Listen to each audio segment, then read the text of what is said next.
Mumbra railway दुर्घटनेवर काँग्रेसचे प्रमुख नेते राहुल गांधींनी काय प्रतिक्रिया दिली आहे पाहूया। राहुल गांधी एक्सपोस्ट करतात, मोदी सरकार 11 वर्ष सेवेचे साजरे करत असताना मुंबईतून दुःखद बातमी येते। अनेक प्रवाशांचा रेल्वेतून पडून मृत्यू झालाय। रेल्वे लाखोंच्या जीवनाचा कणा आहे, पण आज ती असुरक्षितता, गर्दी आणि अराजकतेचे प्रतीक बनली आहे। मोदी सरकारची 11 वर्ष म्हणजे कोणती जबाबदारी नाही, कोणताही बदल नाही, फक्त प्रचार।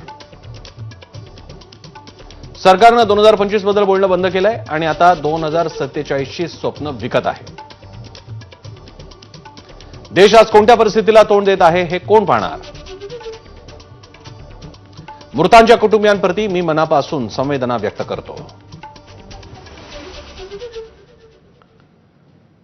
मुंब्र्यामधील या दुर्घटनेनंतर आदित्य ठाकरेंनी रेल्वे मंत्र्यांवर जोरदार टीका केली। रेल्वे मंत्री हे रील मंत्री असल्याची टीका त्यांनी केली। रेल्वेचे अनेक अपघात या देशात घडत आहेत। गेल्या 2 वर्षांमध्ये 3 वर्षांमध्ये जेवढे अपघात झालेले आहेत, मला वाटत नाही तेवढे त्याच्या आधी एवढ्या पाठोपाठ झाले असतील।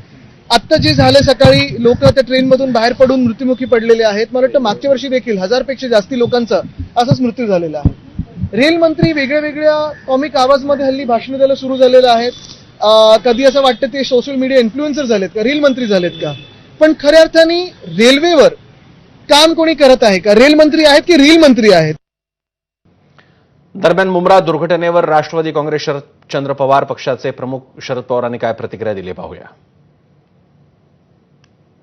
एक्सपोस्ट करून लिहितात शरद पवार, दिवा आणि मुंब्रा स्थानकादरम्यान ट्रेनमधून पडून प्रवाशांचा मृत्यू झाल्याची घटना अत्यंत दुर्दैवी आहे। सर्व निष्पाप प्रवाशांना भावपूर्ण श्रद्धांजली अर्पण करतो। तसंच काही प्रवाशांवर रुग्णालयात उपचार सुरू आहेत।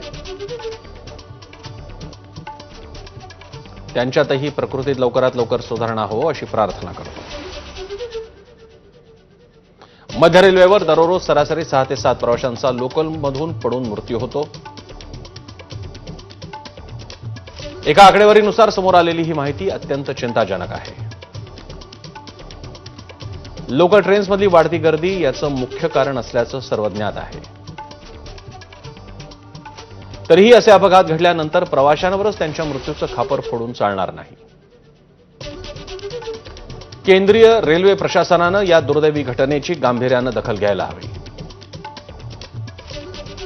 मध्य रेल्वेने वेळेचं उत्तम नियोजन करून त्यानुसार महत्त्वाच्या मार्गांवर लोकल फेऱ्या वाढवणं गरजेचं आहे। प्रवाशांच्या सुरक्षेसाठी आवश्यक त्या उपाययोजना तातडीनं राबवाव्यात। वारंवार होणाऱ्या अशा अपघातांना आळा घालण्यासाठी लोकल गाड्यांमध्ये स्वयंचलित दरवाजे असावे। बसवण्याच्या निर्णयाची ही विहित वेळेत अंमलबजावणी होणं अपेक्षित आहे।